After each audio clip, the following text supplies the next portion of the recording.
ഇത് വളരെ കൗതുകകരമായ ഒരു വാർത്തയാണ് പങ്കുവെക്കാനുള്ളത്. അത് ചേകാടി എന്ന് പറയുന്നത് തന്നെ ഒരു വനഗ്രാമമാണ്. അതായത് പൂർണ്ണമായും വനത്തിൽ ചുറ്റപ്പെട്ട പ്രദേശം. ആ പ്രദേശത്തോട് റോഡ് കടന്നു പോകുന്നു. അതിന്റെ ഒരു ഭാഗത്തായി ഒരു LP സ്കൂൾ. അതിൽ കൃത്യമായ രീതിയിൽ ചുറ്റുമതിലുണ്ട്, ഗേറ്റുണ്ട്. ഗേറ്റ് കടന്നാണ് കാട്ടാനക്കുട്ടി എത്തിയത്. 1 വയസ്സിൽ താഴെ മാത്രം പ്രായമുള്ള ഒരു കുഞ്ഞൻ ആനക്കുട്ടിയാണ് വന്നത്. അത് നേരെ ഈ ഗേറ്റിന്റെ ഉള്ളിലൂടെ കയറി വരാന്തയിൽ നിലയുറപ്പിച്ചു. ഏതാണ്ട് ഒരു 10 മിനിറ്റോളം ആനക്കുട്ടിയുടെ സാന്നിധ്യം അവിടെ ഉണ്ടായിരുന്നു എന്നുള്ളതാണ് പറയുന്നത്.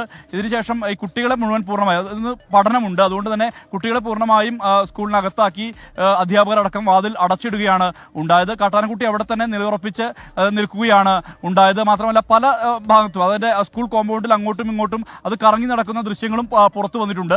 എന്തായാലും ഇതിനുശേഷം വനംവകുപ്പ് ഉദ്യോഗസ്ഥർ വിവരം അറിയിച്ചു. വേഗത്തിൽ തന്നെ വനംവകുപ്പ് ഉദ്യോഗസ്ഥർ എത്തി. വനംവകുപ്പ് ഉദ്യോഗസ്ഥർ എത്തിയ ശേഷം അവർ നേരെ ഈ കാട്ടാനക്കുട്ടിയെ അവിടെ നിന്നും മാറ്റാനുള്ള ശ്രമമാണ് നടത്തിക്കൊണ്ടിരിക്കുന്നത്. കൂട്ടം തെറ്റി എത്തിയതാണ് എന്നുള്ള കാര്യത്തിൽ സംശയമില്ല. നിരന്തരം കാട്ടാനകളൊക്കെ ഇറങ്ങുന്ന മേഖലയാണ് ഈ ചേകാടി എന്ന് പറയുന്നത്. പൂർണ്ണമായും വനത്താൽ ചുറ്റപ്പെട്ട ഏതാനും ആദിവാസി ഊരുകൾ മാത്രമുള്ള പ്രദേശമാണ്. പുൽപ്പള്ളിയിൽ നിന്ന് ഈ ബാവലിയിലേക്കെല്ലാം തന്നെ പോകുന്ന ഒരു വഴി ഈ കാട് വഴിയിലൂടെ ഉണ്ട്. അതിന്റെ ഓരത്തായാണ് ഈ വിദ്യാലയം ഉള്ളത്. അവിടേക്കാണ് ഈ കാട്ടാനക്കുട്ടി കടന്നു വരികയും ഏതാണ്ട് അല്പസമയം അവിടെ ഉണ്ടായിരുന്നു. അതിനുശേഷം വനംവകുപ്പ് ഉദ്യോഗസ്ഥർ ഇപ്പോൾ അതിനെ തിരിച്ച് ആ കൂട്ടത്തിലേക്ക് പറഞ്ഞയക്കാനുള്ള ഒരു നീക്കമാണ് ഇപ്പോൾ നടത്തിക്കൊണ്ടിരിക്കുന്നത്.